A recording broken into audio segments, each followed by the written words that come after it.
and today we'll be focusing in the next half an hour about your works. So I will, without any further ado, I will give the floor to you, and you can do the intro. Hi everyone, thank you for being here. I'm Mackenzie, and this is my project on these two walls behind you, the Gay Space Agency. This is a project I've been working on for a couple of years now, and it began with, we can guide through as we go, but the project began with Sally Ride. So this is Sally, and she was the first American female astronaut. And what we didn't know at the time, so this is a picture from 1983 on her first mission on the space shuttle, but she actually had a secret, and that was she had a female partner of 27 years, and she actually came out in her obituary. So she kept her relationship secret her whole life, and she passed away in 2012, so we didn't know that she was queer until then. And that was really the catalyst for the project, was her life and her relationship. And so I started to look into the history of queer astronauts, and I was really unsure of what I was going to find, if anything. I tried to go on Google and type in queer astronaut, nothing comes up. And I can't say I was surprised. I wish something kind of did, but there was one hit, and it was to a page called Out Astronaut. And that is really where the whole project kind of started to come to life. And Out Astronaut is actually a group that sponsors non-NASA astronaut training. So anyone who's working in the space science field, in private space flight, but that, you know, they're engineers, they're scientists, where astronaut training can benefit their careers. And a part of what they have is specifically promoting queer people in science and in astronaut training. And so I was granted access to them and was able to go and actually photograph a lot of their training. And that's kind of, as a photographer, when I knew that I could actually do something with this, because I didn't have access to NASA. I was like, I'm interested in this topic, but so much of it is history. How can I actually do this? And so getting to actually witness people training was one of the craziest things I've ever experienced. And I can't imagine how they do it themselves, but that is where the project then began, through the photos. So I want to take you back in time though. So if everyone can look at this, the Rorschach ink blots, think of something you see. So pick one of them and think of something that you see. Could be anything. I'm going to say there's no wrong answer, but there kind of is if you wanted to be an astronaut. Okay, so this was actually, wait, what did you see? A skull. A skull? Okay. What about you?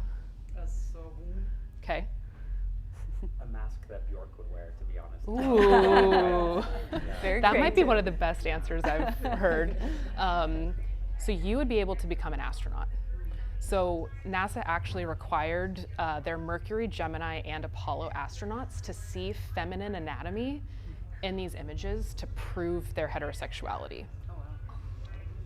So this was used from 1959 through to the early 70s. And at the time, homosexuality was classified as a mental illness as well. So it was something that they were very kind of fearful of and trying to prevent from any of their astronauts to be queer. And that goes back. So this document is titled Employment of Homosexuals and Other Sex Perverts in Government. And this was a United States Senate document that actually kicked off what became known as the Lavender Scare. And so from 1953 to 1973, it made it illegal for any United States federal employee to be gay. So that meant it would have been illegal for any astronaut that walked on the moon to be gay. And so that's why some of the things like the heterosexuality tests exist. And this was actually one of two tests. So the second one was called the Edwards Personal Preference Schedule. Kind of a tongue twister, but it was a series of over 120 some questions. Each question had an A and a B statement, and you had to pick which one most applied to you. So it would say, A, I would like to accomplish something of great significance, or B, I would like to kiss attractive persons of the opposite sex. That was an actual question from the test. So which one do you want to do more? And there was about 15 questions that included the phrase opposite sex, or I like to be incredibly close to my friends. And those were all of the questions that they used to rank you basically where your heterosexuality fell on the scale.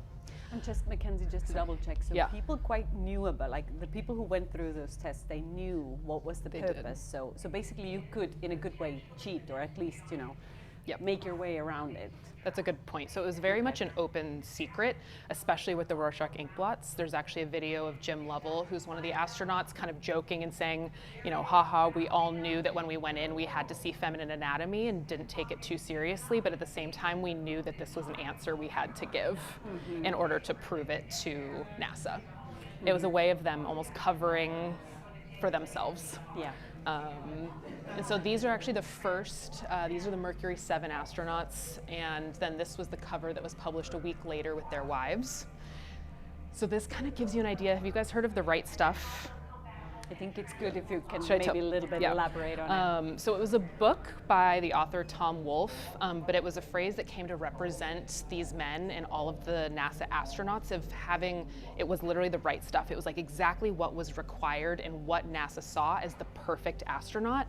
They were manly, they were test pilots, they had kind of an ego, but not too much. You were brave, but not too much. They needed them to almost be these kind of perfect vision of what an American man was. And part of that was this vision of they had the perfect family as well. So they were married to their wives. They almost all had children. And that's really what came to define NASA astronauts. And that honestly still kind of carries through to today. There's so much more accessibility for so many people, especially for women. But NASA and space agencies across the world are still incredibly behind with the level of diversity in their astronaut corps. And to date, NASA especially has still never selected an openly queer astronaut. But there's also, you know, citizens from so many countries have never been to space. But at the same time, there's also people who have been to space from countries where you could get the death penalty for being gay. And you know, astronauts train in Texas, they launch in Florida, and if they don't launch in Florida, it's typically working with Roscosmos and launching in Kazakhstan. So these are all also places where like your work environment on Earth is not accepting to who you are as a person. So it can be a difficult path, and that's often why people will still choose the professional over the personal, and they won't share a lot of their personal lives in order to go to space. So I don't know about you guys, but to me, like one of the things that's most inspiring about space is like it feels like anything is possible. It's also kind of scary because there's every question and almost no answers. But I think that also makes me think that anything is possible. But at the same time down here, everything and access to space is so limited for so many people. So this is a picture. So this was from the NASA archives, and this was actually Sally Ride's first flight.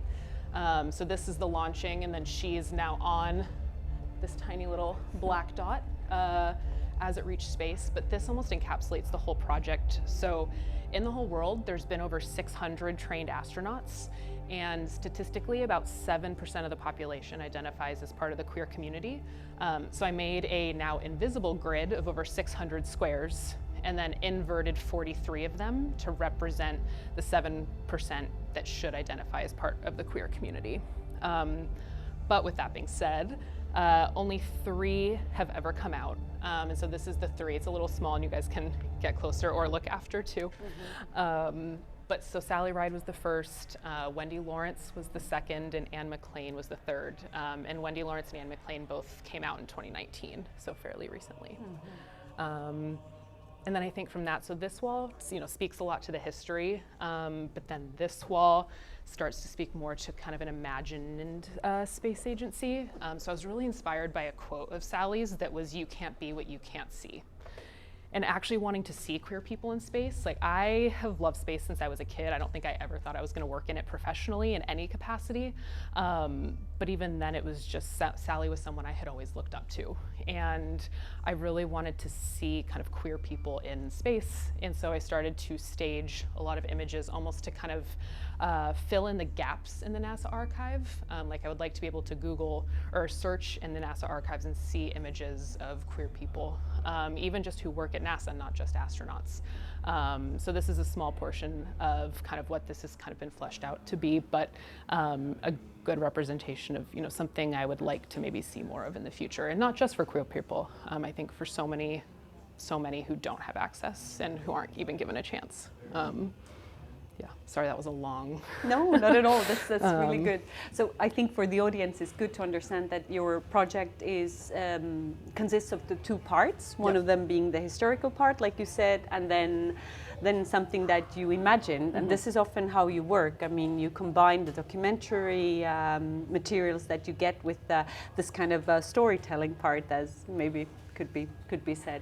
Yeah. So tell us a little bit about this imaginary world here, which hopefully one day comes to truth. Yeah, I think for me, everything comes from the research. So the pictures are just a small portion of this project. I think more than anything, I have spent probably hundreds of hours at this point doing research. And there's times when I think I've spent months at one point going, I would find an article that could be related. I would go to the bibliography. I would then look at every single work cited, look at every single one of those articles, and kind of it just grew and grew from there. So the folder on my computer is rather large of every single article and every single piece of archival work.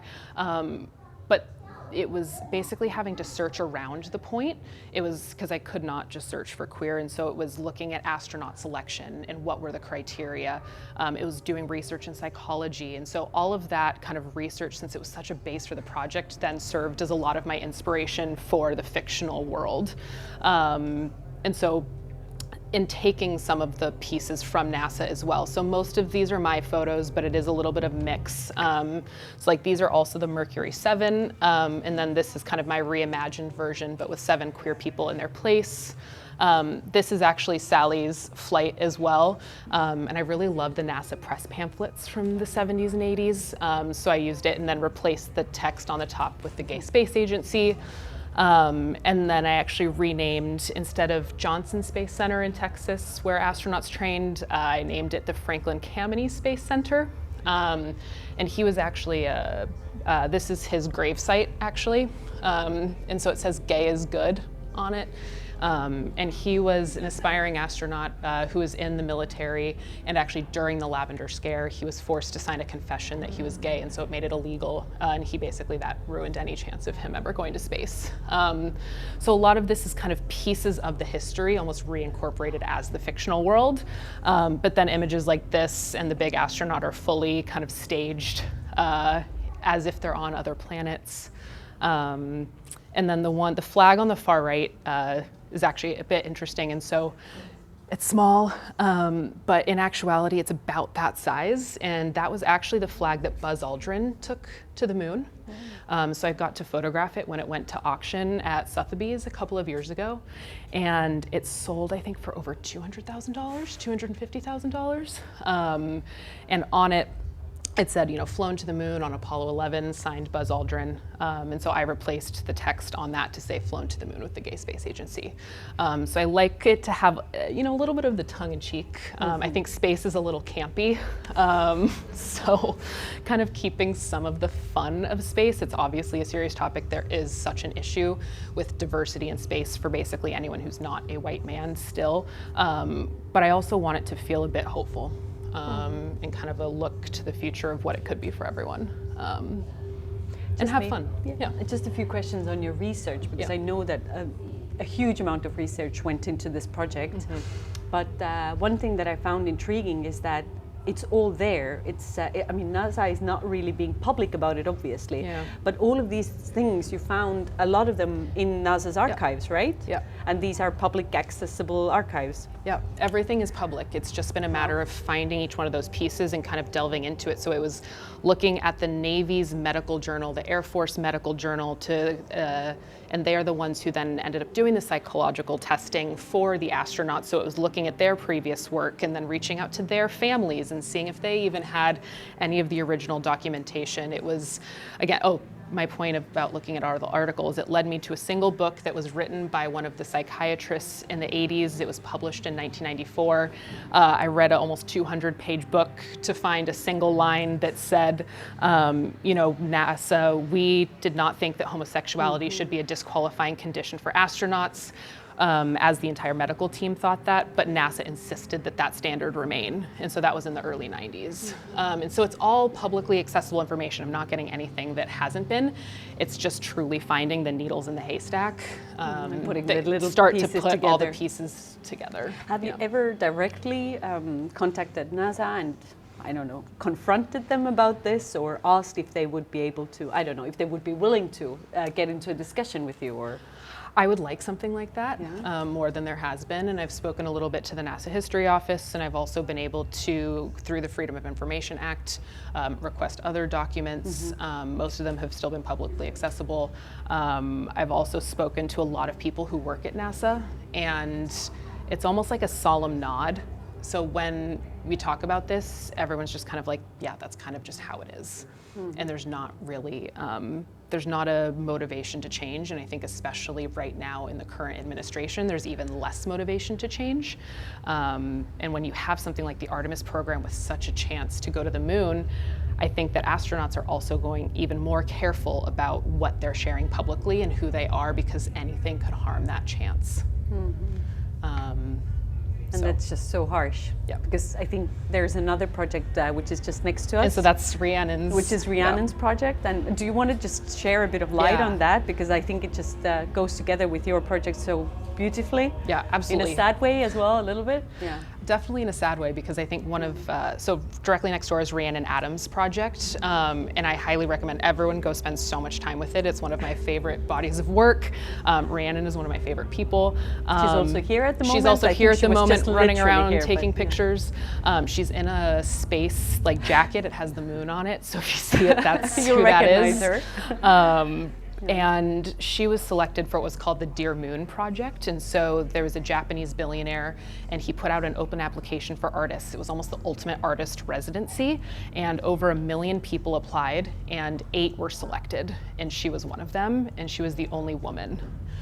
So for almost 3 years, 4 years, she was going to space. She was going to fly on Starship, one of the big Elon Musk rockets, and they were going to orbit the moon. That was going to be their mission. So it was going to be a couple of weeks. There was going to be 8 of them orbiting. And about 1.5 years ago, in June of 2024, it was canceled very abruptly. So it was kind of this whole, you're changing your life almost the same way astronauts do, and you think that this thing is happening, you're training, you're a part of this world, and then just truly out of the blue, it was canceled. So her project is almost dealing with the reconciliation of the fact and the fiction of I was actually going to space, but now it's almost become a fiction in itself because we're not going anymore, and how she's kind of dealt with that. With so that, it's, yeah. And for Rhiannon, it wasn't just so much her loss, you know, of not being able to go, although probably that shattered her kind of existence in a way, but it was also what she represented. Not only is she a woman, she's also a queer woman. So she would have been, you know, kind of your vision coming true in a way. So it's super sad on so many levels. Yeah, no, she would have been almost the ending to this project, and so we had happened to meet out of the blue. I was actually in a class, and she came in to speak in the class, and we very quickly were going around the room and talking about what we were working on, and I mentioned this. I basically just blurted out gay astronauts, and she looked at me and she was just like, we need to talk. So since then, it was kind of like, that was almost how I envisioned this project ending, was actually me getting to go and photograph her launching and seeing that happen. And so, I mean, what I felt when it was canceled is only a tiny, tiny, tiny way, and I can't even imagine how much in comparison to what she felt. But it's still kind of, this is definitely all still fiction, and I don't think there's much sign of that changing anytime soon, as much as I wish it was. And I think she agrees with that, unfortunately. Yeah, she doesn't see it going any different way. Yep. But is this project finished for you? No. No. So what is it like? How do you still advance it, or what do you still do on a daily basis when you? Yeah, I think that I thought it was getting close to done, and then the recent election happened, and I think that changed a lot. I think this felt like a project that obviously there's still so many issues, but it felt like we were slowly moving in the direction of progress. And then with this election, basically within 2 days of Trump getting elected, he wiped, there was an order sent to NASA to wipe any mention of diversity, equity, and inclusion, DEI, environmental justice from any public-facing site, and basically just completely kind of erased, I guess, any sign of progress. I mean, astronaut bios were being edited to erase any mention of diversity or being a part of any boards or groups. So I think it felt like a project that I had a lot of hope for, and now with the recent changes, it's made this, I think, become more relevant than ever and motivated me more than ever before.